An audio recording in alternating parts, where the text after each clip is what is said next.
Good morning, everyone. In the beginning of this week's Torah portion, Moshe Rabbeinu begins to address the Jewish people in his final days. And he begins with subtle, sensitive, loving, and compassionate words of rebuke, mentioning some of the sins and the mistakes and the failures that the Jewish people made throughout the 40 years so they could learn from those mistakes and not repeat them. And our rabbis say that Moses rebukes the Jewish people and shows us a model of how to rebuke.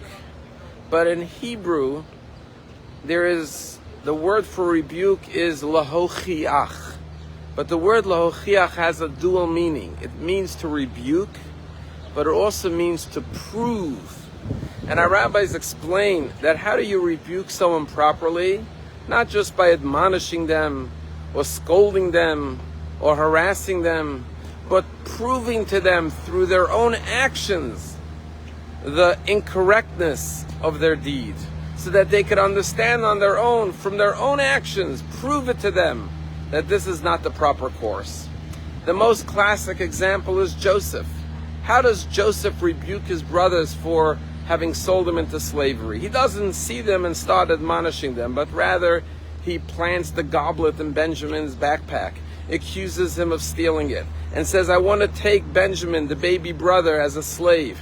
And then when Judah begins to plead with the viceroy of Egypt, not knowing that it's his brother, saying, how can you take this innocent young child away from his beloved father who's so attached to him? His father won't be able to endure his loss. At that point, Joseph says, I am your brother Joseph.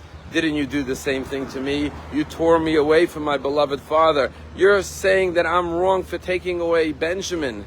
Well, you did that to me. And then the brothers were so embarrassed they couldn't answer him because they realized the wrongness of their own deed. Not because Joseph admonished them, but because he proved it to them. And this is true of all forms of rebuke.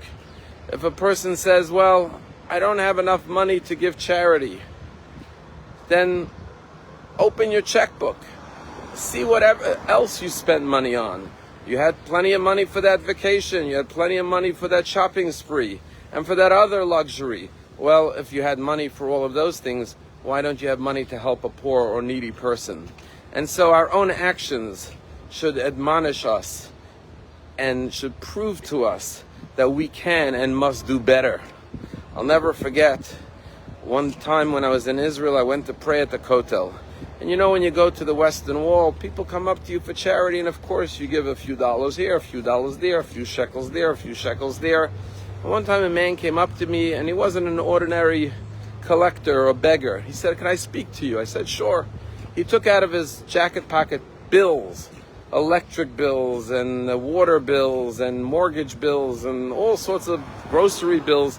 And he showed me that he had thousands of shekels of bills.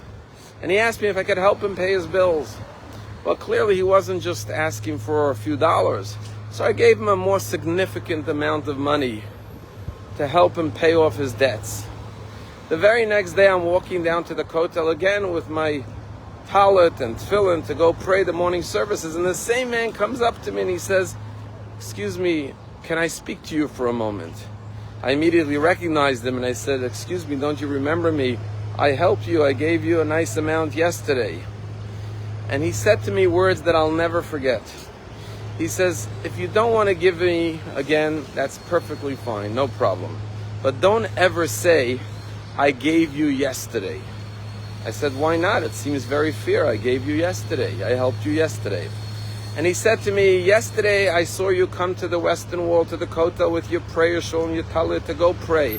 And you must have asked God for many different blessings for yourself, for your family, for your loved ones. But yet, you're here again today to ask again for more blessings from God.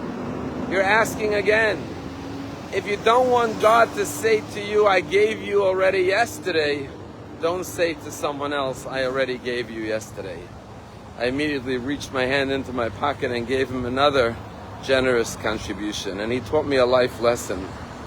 We ask God and depend on God's kindness each and every day, and therefore my own actions rebuked me and made me realize I should never say to someone, I did you a favor yesterday and therefore today I don't need to do it again.